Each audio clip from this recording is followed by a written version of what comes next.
Hello, welcome to Local Edition. I'm Leslie Layton. Representative Ed Royce's Global Anti-Poaching Bill is now law, and cash payments to Iran. It has moved in the House. The president is considering that now, and Ed Royce is here now to talk about those issues as well as others. Welcome. Well, thank you, Leslie. Well, you've been working with this global anti-poaching for quite a while. Tell us about the recent developments in that. Well, we have finally been able to get a bill signed into law which will do several things.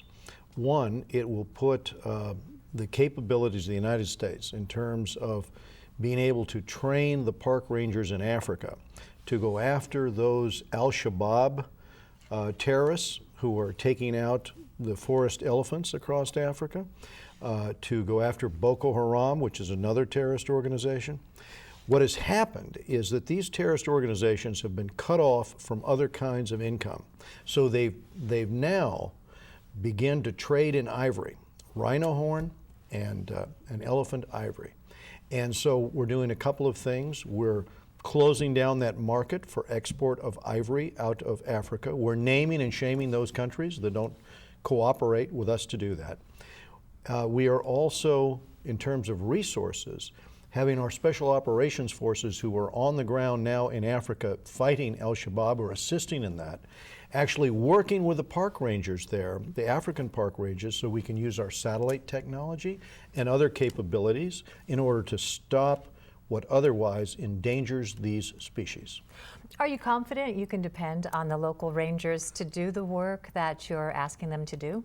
The best way to be assured of the outcome is to have the U.S. Special Forces who are in theater now, who are in operations across East Africa and North Africa, and indeed in Nigeria now, working against Boko Haram, actually work with the park rangers to make sure that the follow-through occurs.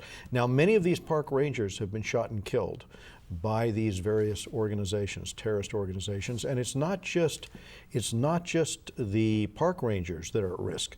When they were killed in an attack and that took down 179 elephants, later those tusks were traded for weapons and ammunition, which were used to attack a local college in which many of the students were also killed. So we, in terms of putting an end to the type of terrorism we've seen out of Boko Haram and al-Shabaab and protecting these species, this is an important effort that now is law.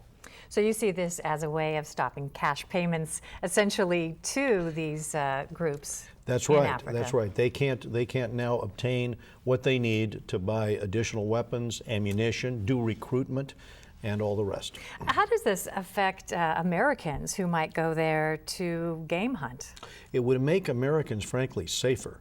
Because right now, if someone's going there to game hunt, it's not one of these national parks. Mm-hmm. It would be a private situation where someone is basically selling a license and keeping track of how many births, mm-hmm. elephant births there would be and how many deaths.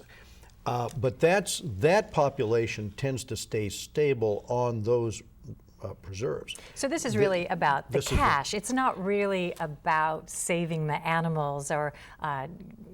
It's about protecting these species in the national parks in Africa, mm-hmm. where they make their great migrations, where they, frankly, these are the large populations, whether it's rhino or it's elephant.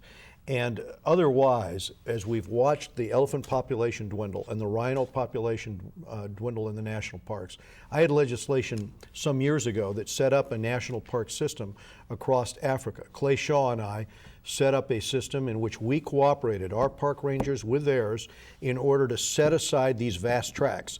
And what we find are these criminal entities coming into those areas and poaching and taking out the elephant herds, and this will put a stop to it. Okay. You also recently were able to get through the House legislation that would prevent the U.S. from making cash payments to Iran. You see this as another way of funding terrorism in Iran. Right. My concern about the cash payments is that the Iranian Revolutionary Guard Corps is a terrorist organization that we have tried to really isolate from the financial community so that they're sanctioned. But anytime you have cash payments going to Iran, you cannot track the cash. In the particular case where we were trading 9 of our prisoners who were held from Iran, who were Iranian agents, for 4 Americans held hostage, we were not told in advance that part of that deal was a demand from Iran for a cash payment alongside that. Now, the administration said we owed some money to Iran, we imputed interest on that. Well, Iran also owed us $400 million plus interest as well, because in the Supreme Court there was the decision about the terror attack on Khobar Towers, and the judgment was against Iran to pay the families. So our argument is, wait a minute, Congress needs transparency to know up front, and if there is going to be a settlement, it's certainly not going to be in cash. Now, is this more about the fact that it's cash or about payment at all? Because more about the cash for this reason. We can dispute whether or not there should be payments to the government of Iran.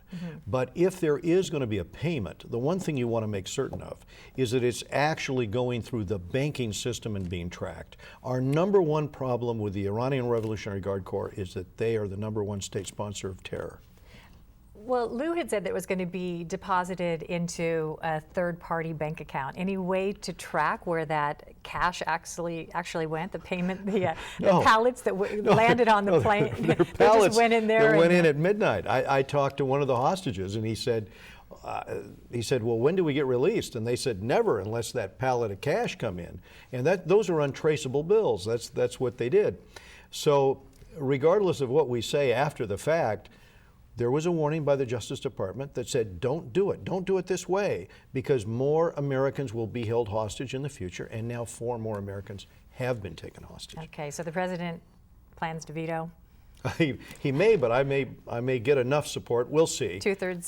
2/3. Majority to turn well, that we'll around. see. We'll see. Okay. All right, we'll see. Let's take it back very local for Sure. now, where we really live, the 57 and the 60 interchange. One of the worst bottlenecks for... The most accidents.